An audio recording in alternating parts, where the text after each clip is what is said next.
So when you are in a relationship with someone that has been trained this way, you can really very much feel overwhelmed. A healthy relationship needs an even amount of power. They should have their own ability to process, grow, and generate their own enthusiasm for the learning and their own enthusiasm to be able to contribute to themselves and to what's around them in a way that's meaningful to them and helps them grow and develop a process of getting better, getting ahead of the depression that comes when you're removed from not having power and control over your life. And so it's important to understand that if you're a person that has these traits, there is a process you need to undergo to get your power back. In your mind, in your emotions, and in your behaviors, and in your story level narrative, and in how you practice life.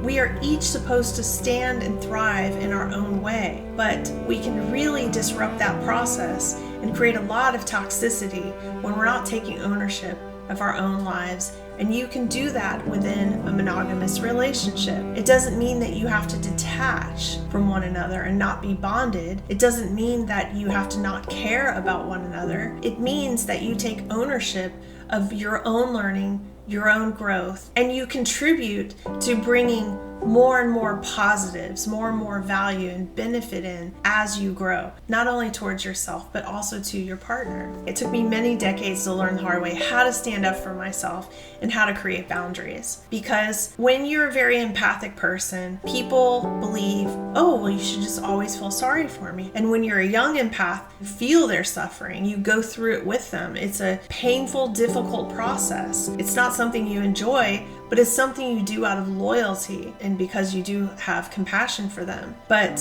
what you begin realizing as you get much, much older and thousands of people will take advantage of you in this way is that you cannot survive that. You have to learn how to say, no, that's not mine. I can't take ownership of that. That's yours. This is your work to do. You are the one that needs to take ownership of what happened to you and make it right. If this is happening to you, learn to process, learn to go outside of the experience, outside of that chaos, outside of that trauma, outside of the anger that it's caused in you, and look at it for what it is and say, okay, this person didn't know how to moderate themselves. They were like an energetic, soul-sucking vampire because they have a hunger wound and they will literally suck the blood right out from under me. They will leave me with nothing and move on to the next willing participant. So you wouldn't obviously feed somebody like that. You wouldn't give them everything they want because that's literally going to destroy you.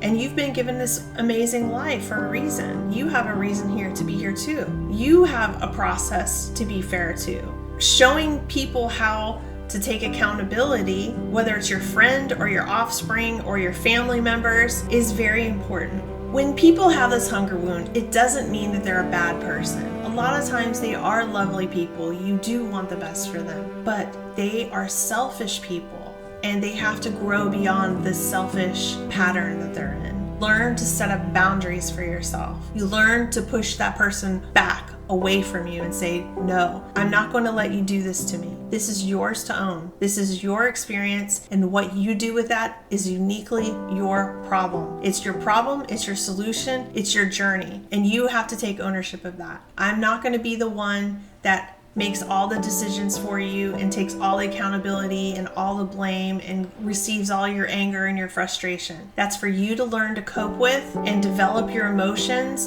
and your abilities. Not everybody's going to do that. Some people will just move on to the next host, but that's their choice. That is their journey. And if you are a person that finds yourself attached to someone like this, and they're bringing in a lot of toxicity and chaos and torment to your inner emotional and psychological landscape, then that is the wake-up call for you to take inventory of what's going on and actually decide what is mine to own and what is this person's to own. And I'm not going to own their process. They need to own their own process. And if that means that you remove yourself from the situation, so be it. Because this life is a journey, And this person isn't the only person that exists. You just need to be within yourself in this own process, connected to all life. If you'd like to learn more about how to advocate for yourself, how to set up boundaries, and what to do once you realize that this person is toxic for you, take a look at the video I'm linking to above. Remember that you're in charge of your own process.